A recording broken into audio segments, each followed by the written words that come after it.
Shalom, and welcome to another in our series of podcasts from Temple Beth, a dynamic center for conservative Judaism in Los Angeles. This is a recording of a Shabbat teaching with Rabbi Chaim Singer Franks. What Kodesh is it? It's the Kodesh Elul. It's the great countdown.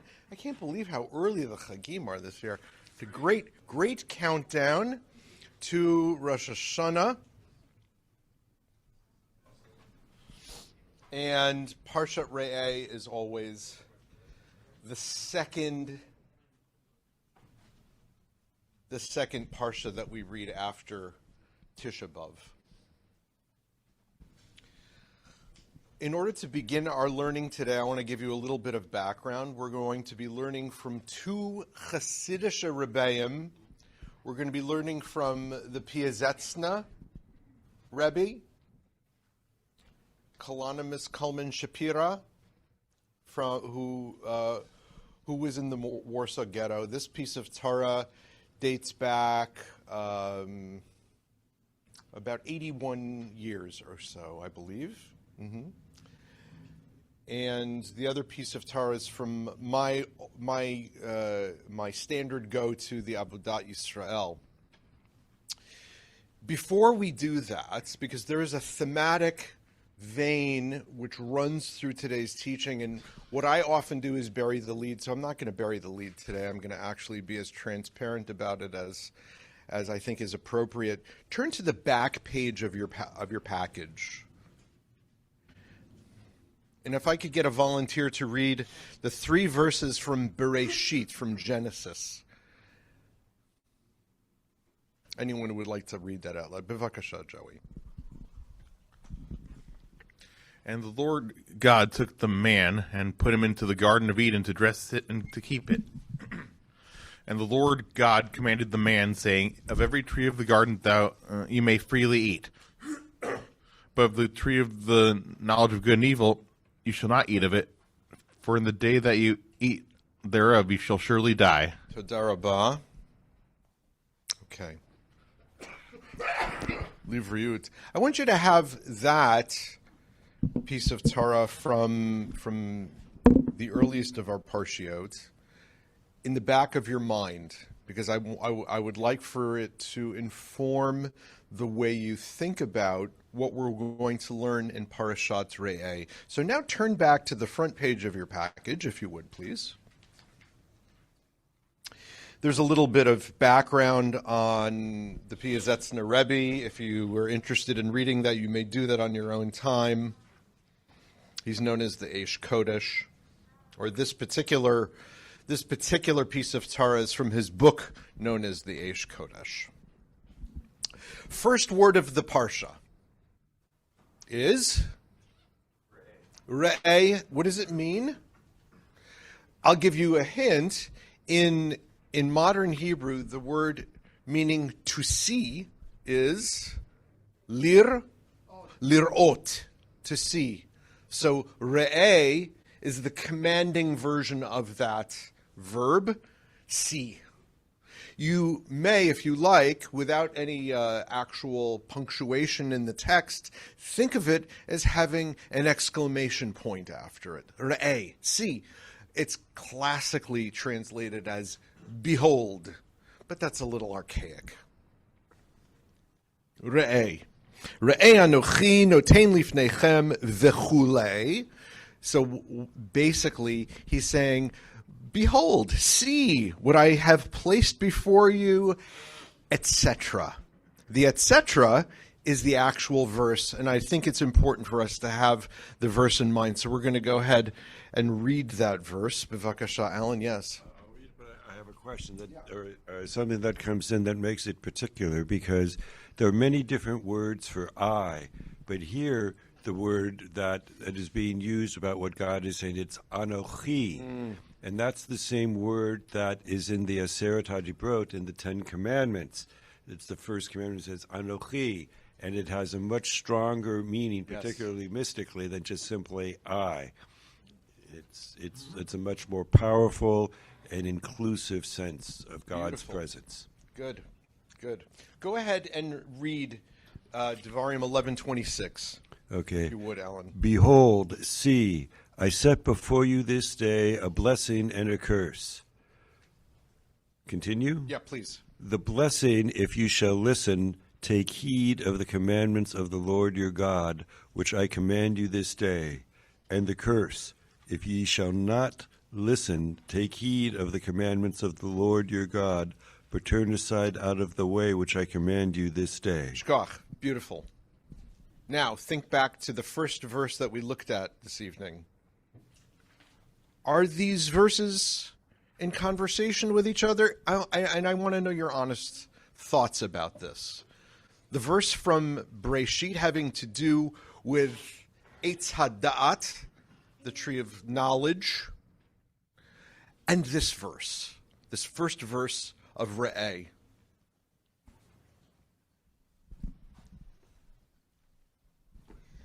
It feels like a pretty significant foreshadowing, because we don't have a good track record with the very first commandment. As soon as you read it, you know someone's going to eat that fruit. Just being human, having been a human being, you know someone's going to eat it. You know, Todah Rabah, Deborah, you know somebody's going to eat of the fruit. It's very conditional, too, the language. If you don't eat the fruit, it's a good thing. If you do eat the fruit, you're going to die. I mean, that is basically, you can plug your ears if that's too upsetting. That's a pretty heavy duty condition. And yet, does anyone die from that conditional state, after that conditional statement which God lays out in the tree of regarding the tree of knowledge? Does God hold to that? No, instead, God banishes them from the Garden of Eden. Is that tantamount to death? God banishes them from the garden. Is that tantamount to death? It increases the likelihood because the garden is a place of divine protection. It's an idyllic setting. Now they're going out into the mean world, right? They asked for it. So let's go back to this pasuk again in Re'eh. See, first of all, it could have been here, listen. What else could it have been? Lishmoa, right? To hear on a level of understanding. But instead, the word is see. Why do you think so? And I'm not saying there's necessarily a perfect answer to this. I think it's a very, very interesting choice of words in the text. It's the parsha begins with it too. Why see?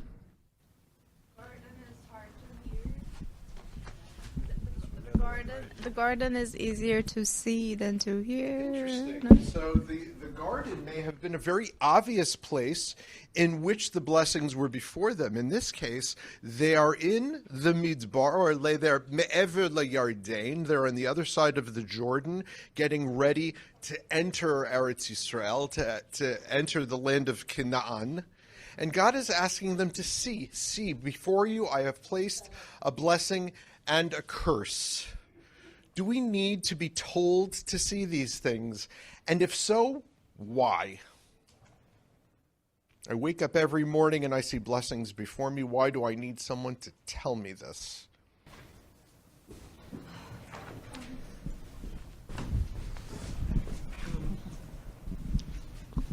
Well, it's important to take notice of what you're seeing and to actually notice and mark it, or if you just see something and it's as if you and don't take any notice, it's as if you didn't even see it. Exactly. We have the power to actually appreciate what's before us. God could have just said, I place before you a curse and a blessing, good luck. But instead, God is asking us to employ a particular sense, a particular physiological mechanism readily available to us, unless we don't have the ability to see, which is a whole other discussion. Okay. let's get into for a moment what the Piazetzna, what the Eish Kodesh has to say about this particular pasuk, and he's really only interested in this particular section in this one pasuk. I'm going to read it in Ivrit, and then I'm going to ask someone to grab on to the first sentence, starting with that, the Jew. Ki ish ha-Yisraeli mechuyav leha'amin velirot shehakol miyado yitbarach v'kadosh baruch hu lo avid dina below dina chas v'shalom v'chutz mizeh שהוא יסוד ואחד מיוד ג' עיקרי האמונה כמו שאמר אני מאמין באמונה שלמה. That the Jew, who would like to grab that the Jew, he refers to the Jew as ha-Yisraeli, which I think is also really interesting, the Israelite. That the Jew, Israelite, is obligated to believe that all is of God's hand, may he be blessed. The Master of the universe does not pass judgment without justice, heaven forbid, and aside from this, it is the foundation and one of the 13 principles of faith. I believe with a complete faith in the coming of the Messiah, and though he may tarry, I nonetheless believe. Pause. Okay. It seems already kind of far afield from the literal text that's in front of us. I'm going to continue. Shehaborei Hashem Yitbarach gomel tov lemi sheyishmor mitzvotav v'yanish lemi sheyavor al mitzvotav aval gam zeh gorem lehitchazkut v'simcha b'sha'at hayisaron kmo shekatuv betanya shin Ein Yud Shivat Yisurav Makir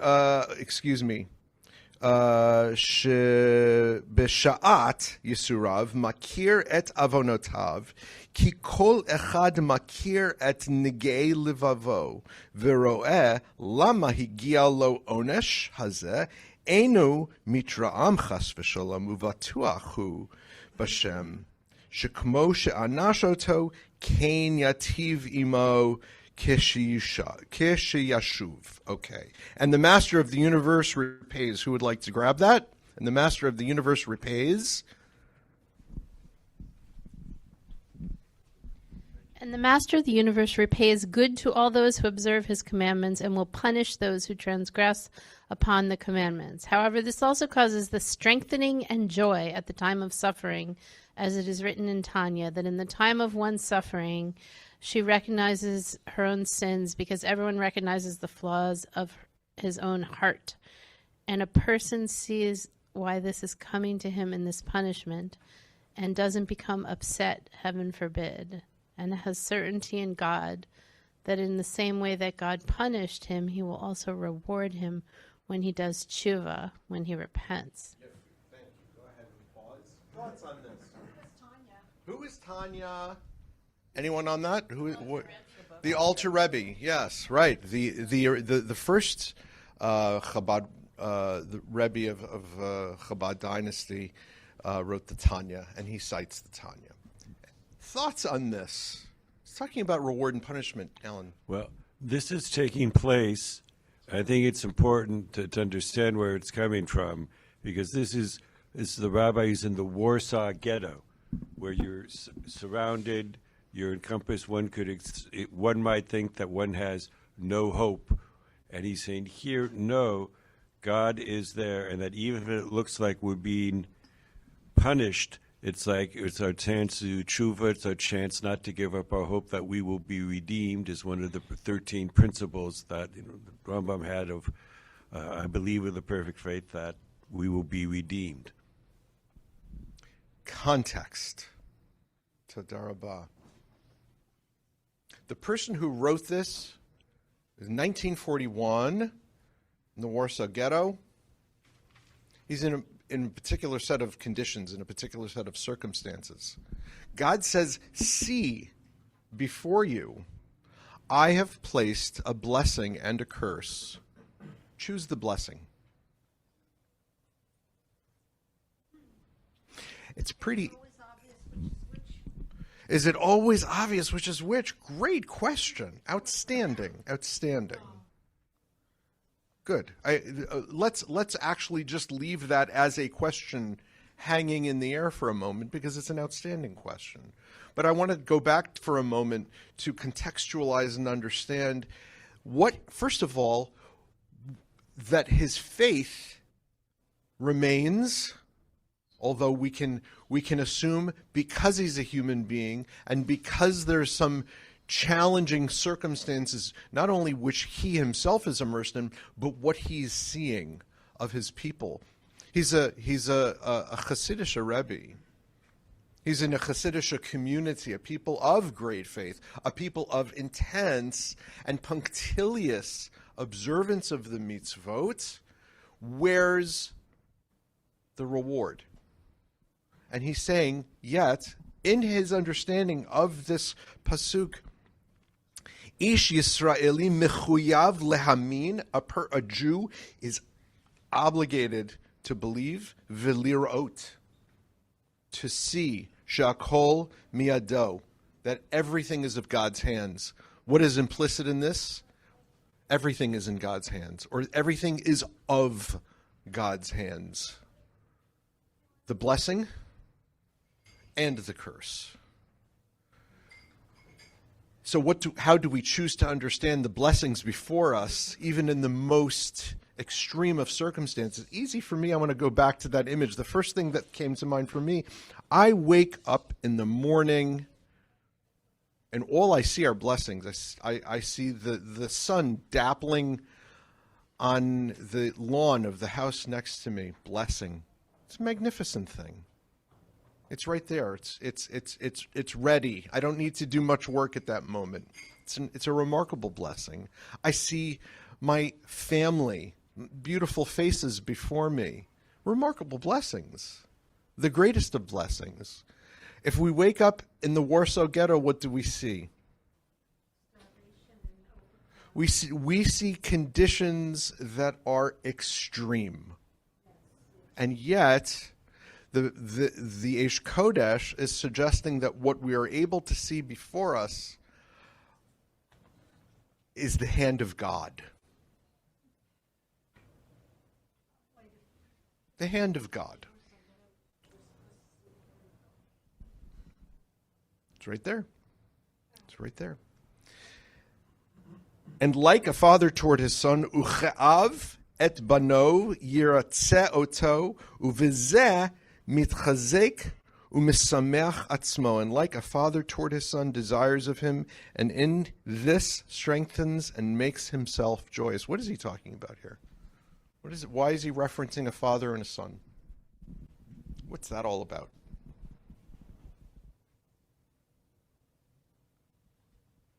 What does this have to do with a father and child relationship?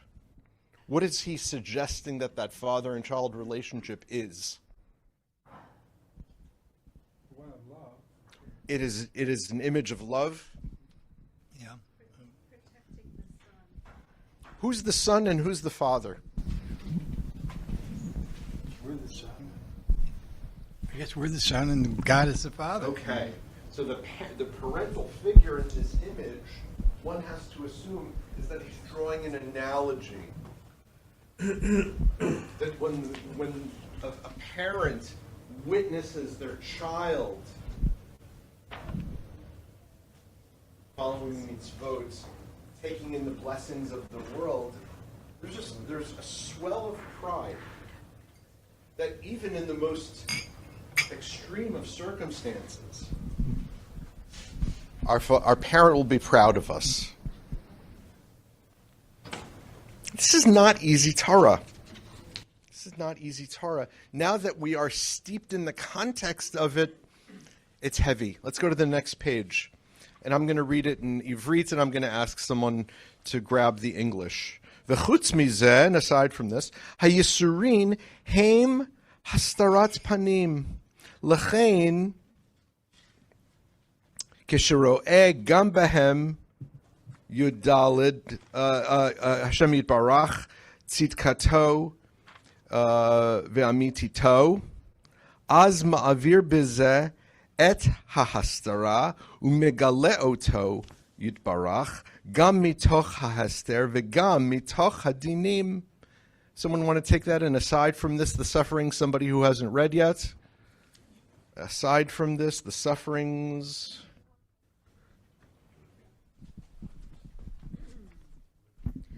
And aside from this, the sufferings are God's concealment of his face. Therefore, when one sees in them, the sufferings, the hand of God, his righteousness, and his upstanding truth, thus in this he will divert that concealment and reveal himself. May he be blessed. And also from within the judgments, punishments. We're going to stop right there. He's referencing something called Hester Panim, the concealment of God's face. Why? Why is he referencing Hastarat Panim, the concealment of God's face? Certainly, I mean, what the blessings from God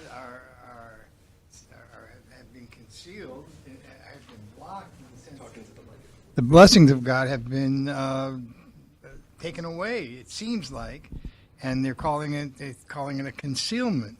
In other words, they're still there, but it's part of God's plan, part of God's. Okay, so the circumstances in which he's in,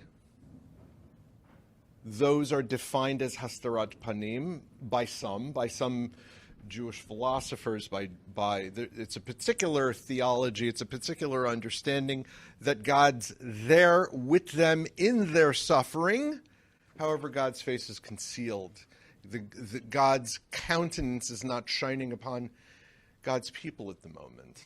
What is he saying, though? He's saying there's a particular thing having to do with our power in all of this, and I'm going to read it again. I'm going to read it again in English. And aside from this, the sufferings are God's concealment of his face. Therefore, when one sees in them, the sufferings, the hand of God, that is to say, God's there, not his face, but God's hand in all of these sufferings, his righteousness and his upstanding truth, thus, in this, he will divert the concealment and reveal himself. What is our role in this? Again, remember the first word of the parsha, re'eh, to see. What is our role in this?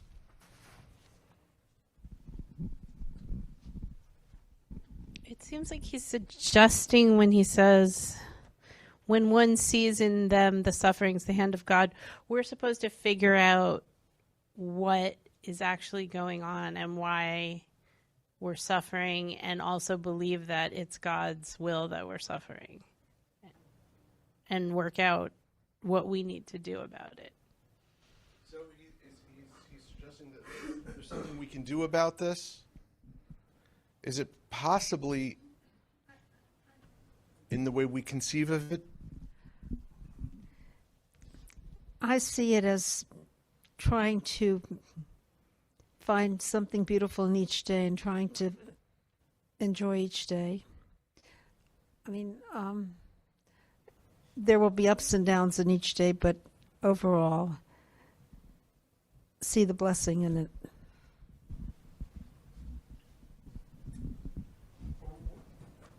One thing I would add is that it doesn't appear to be a punishment at all. This is not the curse. This is the blessing. It's a blessing. There's suffering in the blessing, but it's definitely not a curse. It's not a punishment. That's my understanding. We didn't bring it upon ourselves. Well, it's part of life. We may have brought it It's part of life. We may have brought it upon ourselves. in the sense just of going through life. Mm-hmm. But it's not a punishment. It's not a punishment. We have to reconceptualize what's going on. That's what it's saying. It's the heavy burden of a responsibility. Okay. It's the heavy burden of the responsibility. We are in relationship with God. God is setting before us. Let's think about again what God is setting before us in Gan Eden, in the Garden of Eden. I'm giving you what? God is giving us a choice. Food to eat. Yeah, there's food. There's all that's good. It's the Garden of Eden. It's Gan Eden. We refer to the world to come as Gan Eden. But I'm placing before you humanity writ large, because in Breshit we don't have an understanding of Yisraeli or Jew or non-Jew yet. It's still just the most fundamental understanding of humanity. I'm placing before you a choice. And that is never, ever rescinded. That is a thematic piece, if you like, that runs through the entire course of the text. I place before you, it's another word, there's a two-word term for choice. Starts with F. Free will. I place before you free will. It's your choice. It's God created it. God places it before you. See the world that God places before you. See that there are blessings, and see there are curses. Choose between them, and you will have blessings. You will have good. Is this a message to just the Jewish people? This is a message to humanity. Now, there is a very particularistic moment happening here in Devarim. It's far removed from the moment in Breshit, and yet we understand that the same God who created us, who placed us into Gan Eden, is the very same God. The universal God is also the particular God of Am Yisrael. And we're gonna continue here. Ve'ech efshar lomar al hayisurin shehem hastarat panim. Ha, imo anochi betzara, v'gam hu Hashem yitbarach sovel miyisurenu. And how is it possible to say that these sufferings, that they are the concealment of God's face? He is actually resisting this idea that this is hastarat panim, that this is the concealment of God's face. Isn't it the case? And now he's quoting from